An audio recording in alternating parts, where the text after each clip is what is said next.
The Hundred Years' War was not really one single war, and it did not last exactly 100 years. It stretched, with long pauses and truces, from 1337 to 1453, making it a 116-year struggle between England and France. At its heart was a question that sounds simple but carried explosive consequences: who had the right to rule France? But beneath that dynastic argument lay something much deeper. This was a conflict about land, loyalty, money, identity, and the slow death of the medieval feudal order. 5 generations of rulers fought across changing battlefields, while plagues, rebellions, alliances, and economic pressures repeatedly interrupted and reshaped the war.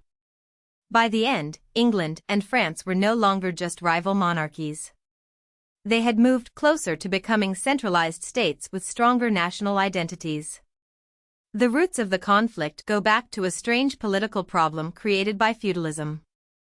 The kings of England held lands in France, especially the Duchy of Aquitaine, but they held them as vassals of the French king. That meant the English king was sovereign in England, yet technically owed loyalty to the French king for his French territories. This awkward arrangement created constant tension. French rulers wanted to tighten their control over Aquitaine, while English rulers wanted to defend a rich and strategically valuable possession. Aquitaine was not just symbolic. It produced wine, trade income, and influence. Every dispute over taxes, justice, or local rights could become a major diplomatic crisis. Long before open war began, England and France were already trapped in a political system that made peace fragile. The immediate trigger came from a succession crisis in France. When the French royal line faced a problem of inheritance, Edward III of England claimed he had a right to the French throne through his mother, who was connected to the Capetian dynasty. The French nobility rejected this claim and supported the House of Valois instead. Their argument was partly legal and partly political. They did not want the King of England becoming King of France. For Edward, the claim was useful both as a matter of prestige and as a weapon in negotiations over Aquitaine.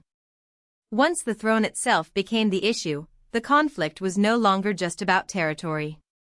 It became a struggle over legitimacy, monarchy, and the future balance of power in Western Europe. The first major phase is often called the Edwardian War, beginning in 1337.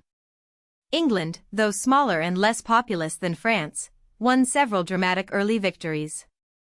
English armies used tactical discipline, defensive positions, and the longbow to devastating effect. Battles like Crécy in 1346 showed that heavily armored knights could be broken by coordinated missile fire and smart battlefield placement. This shocked the assumptions of medieval warfare. France had wealth, manpower, and noble prestige, but its armies often struggled with command, coordination, and overconfidence. England also benefited from naval success and carefully timed campaigns. These victories did not mean England could easily conquer France, but they gave Edward III leverage and showed that traditional chivalric warfare was becoming dangerously outdated. One reason the war lasted so long was that medieval kingdoms could not fight continuously at full strength. Armies were expensive, logistics were difficult, and political support had limits. The Black Death struck Europe in the middle of the conflict, killing huge numbers of people and disrupting economies, agriculture, and government finances. Warfare paused or slowed because both societies were dealing with catastrophe. The plague also changed labor markets and social expectations, weakening old structures that had supported feudal society. This matters because the Hundred Years' War was not fought in isolation. It unfolded during one of the most destabilizing centuries in European history. Disease, famine, taxation, and rebellion shaped what kings could do just as much as battlefield victories did. After early English success, the Treaty of Bretigny in 1360 temporarily paused the conflict and gave England major territorial gains. But the settlement did not solve the deeper problem. France remained determined to recover lost lands, and England still wanted secure control over its possessions. The next phase, the Caroline War, began when the French King Charles V and his commanders adopted a more patient strategy. Instead of rushing into large battles where English tactics could dominate, French forces focused on raids, sieges, diplomacy, and gradual reconquest. This shift showed adaptation. The French learned from earlier defeats and avoided giving England the kind of decisive battlefield opportunities it wanted. Slowly, many English gains were reduced or reversed. The war was also a civil struggle inside France. Rival noble factions competed for influence, and periods of weak royal authority opened the door to internal conflict. The Burgundians and Armagnacs, two powerful French factions, fought each other while England exploited the division. This is one reason the conflict cannot be understood simply as England against France. It was also about French political fragmentation. Alliances shifted, local interests mattered, and some French factions cooperated with England when it suited them. The broader war pulled in regions across Western Europe, including dynastic conflicts connected to Spain and the Low Countries. The name 100 Years' War can make it sound like a neat two-sided contest, but in reality it was a messy web of dynastic and regional struggles. The Lancastrian phase began in 1415 when Henry V of England renewed the war with extraordinary ambition. His campaign led to the Battle of Agincourt, one of the most famous English victories of the Middle Ages. Once again, French forces suffered terribly against a smaller English army using defensive positioning and longbowmen. But Agincourt was not only a military event. It became a powerful political symbol. Henry V used victory to strengthen his claim and eventually forced the Treaty of Troyes, which recognized him as heir to the French throne.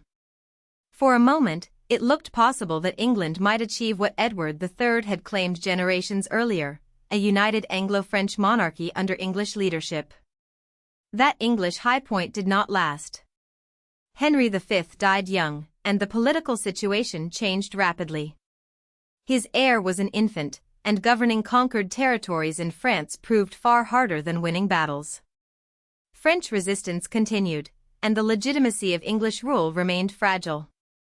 Into this crisis came Joan of Arc, a peasant girl who claimed divine guidance and inspired French forces at a critical moment. Her role was not that of a conventional commander in the modern sense, but her symbolic impact was enormous. She helped lift the siege of Orleans and encouraged the coronation of Charles VII. That coronation mattered because it restored the sacred image of French kingship and gave the Valois cause renewed authority. The later French recovery was not based only on inspiration. France also improved its institutions and military organization. Over time, the French crown developed more reliable taxation and moved toward professional standing forces. Artillery became increasingly important, especially in sieges, where cannons could reduce castles and fortified towns that once seemed nearly untouchable. These changes helped transform European warfare. The old image of noble knights winning glory through personal bravery gave way to armies that depended on discipline, money, logistics, gunpowder, and state administration. Chivalry did not disappear overnight, but the 100 Years' War exposed its limits. Prestige and armor were no longer enough against longbows, organized infantry, careful strategy, and eventually artillery. By 1453, France had regained almost all the territories England had held on the continent, with Calais remaining as the major exception for a time. The final French victories ended England's serious attempt to rule France. The English monarchy continued for centuries to style itself as sovereign of France, but in practical terms the dream was over. The consequences inside England were severe.